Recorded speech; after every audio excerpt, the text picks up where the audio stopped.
नमस्कार दोस्तों, स्वागत है आपका अपने channel home made recipe by Sunita Singh पर।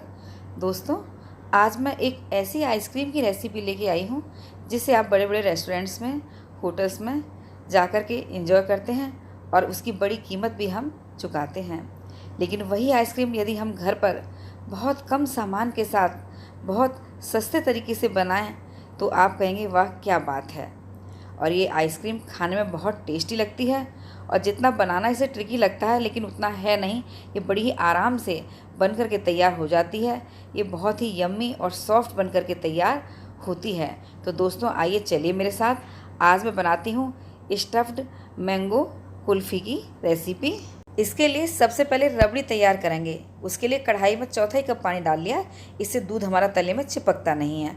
अब 1 लीटर फुल फैट क्रीम दूध मैं कढ़ाई में डाल दूंगी और तेज़ फ्लेम पर लगातार चलाते हुए इसमें बॉईल आने दूंगी। कुछ मिनट बाद देखिए हमारे दूध में अच्छे से बॉईल आ गया है।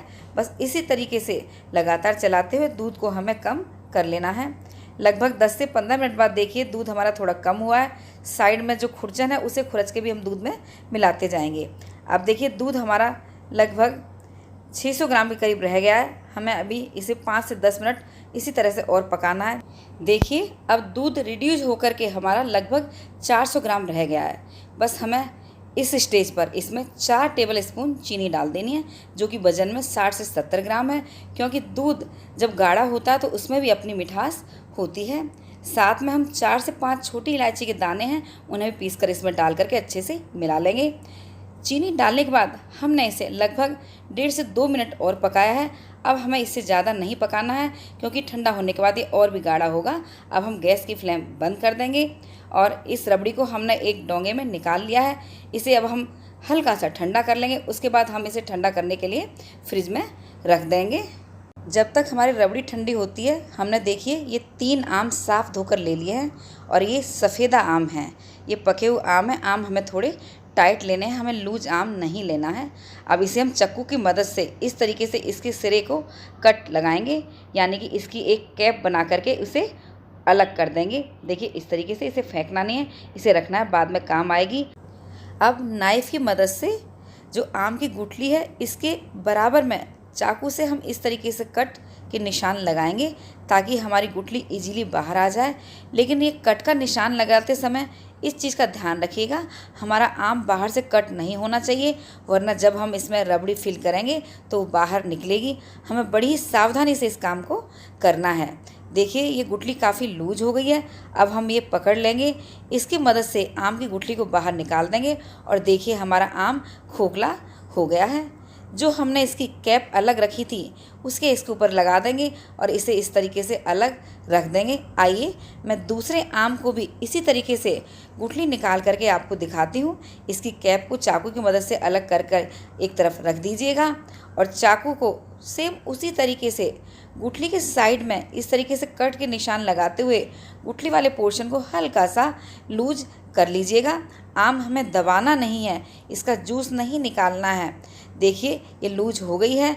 अब हम इस पकड़ से इसे पकड़ के गुठली को इस तरीके से हल्का सा घुमाएंगे और देखिए हमारी गुठली इजीली निकल करके बाहर आ गई है। और देखिए हमारा ये आम भी खोखला तैयार हो गया है। एक कैप इसके ऊपर लगाकर अब इसे हम बॉल में रख देंगे। ठीक इसी तरीके से मैंने तीसरे आम की गुठली को भी बाहर निकाल करके इस आम को खोखला कर लिया है। देखिएगा इस तरीके से मैंने तीनों आम को गुठली निकाल करके तैयार कर लिया है। दोस्तों ये आम हमें कुछ देर के लिए फ्रीज़र में रखने पड़ेंगे, मुश्किल से 10 मिनट के लिए। लेकिन रखने से पहले गुठली निकालते समय थोड़ा सा इसमें जूस आ जाता है, उसे हम निकाल देंगे। यदि ये रबड़ी में मिल जाएगा तो रबड़ी का कलर हमारा वाइट से पीला हो जाएगा। देखिए मैं दूसरे आम में से भी निकाल देती हूँ और तीसरे आम को भी मैं इसी तरीके से करके इसे मैं लगभग 10 मिनट के लिए फ्रीज़र में रख देती हूँ। आइए अब मैं रबड़ी दिखाती हूँ। रबड़ी मेरी लगभग 40 मिनट फ्रिज में रखी थी और देखिए कितनी गाढ़ी हो गई है। आइए अब हमारे आम हैं उनको भी फ्रीज़र से निकाल लेते हैं। 10 मिनट में देखिए ये सख्त हो गए हैं। अब इसकी आम को मैं हाथ में लूँगी, इसकी कैप को अलग करूँगी और एक चमचे की मदद से इसे रबड़ी से मैं फिल कर दूँगी।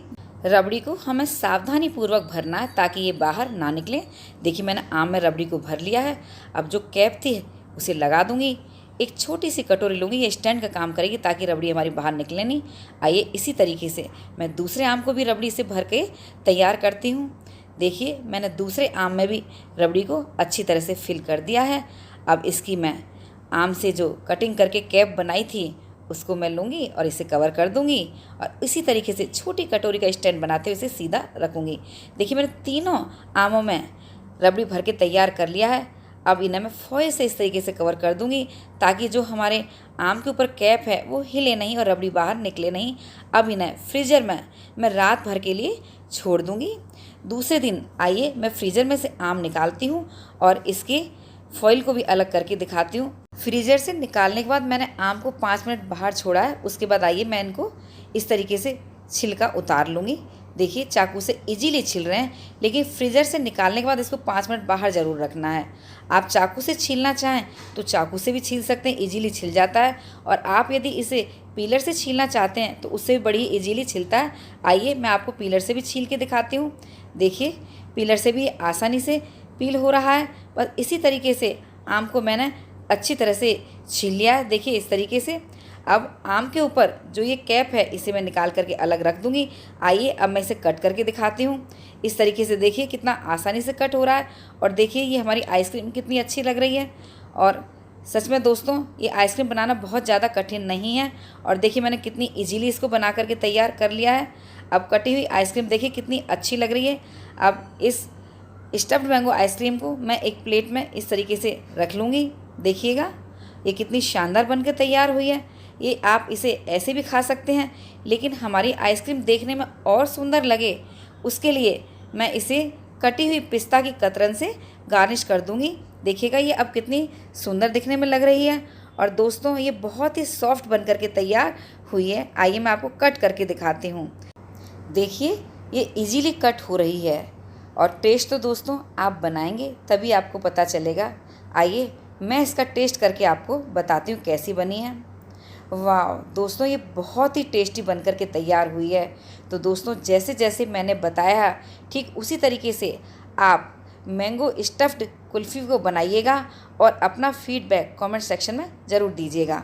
रेसिपी से रिलेटेड किसी भी जानकारी के लिए आप मुझे इंस्टाग्राम पर फॉलो कर सकते हैं। मेरी इंस्टा आईडी मेरे चैनल के अबाउट सेक्शन में मिल जाएगी। मैंगो स्टफ्ड कुल्फ़ी बनाते वक्त हमें बस कुछ बातों का ध्यान रखना है।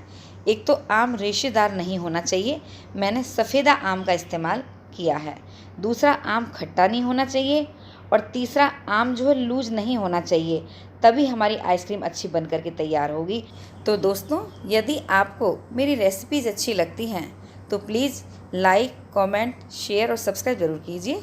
और हाँ बेल आइकन भी प्रेस कर दीजिएगा ताकि मेरी आने वाली सभी नई रेसिपीज़ के नोटिफिकेशंस सबसे पहले आप तक पहुँचें।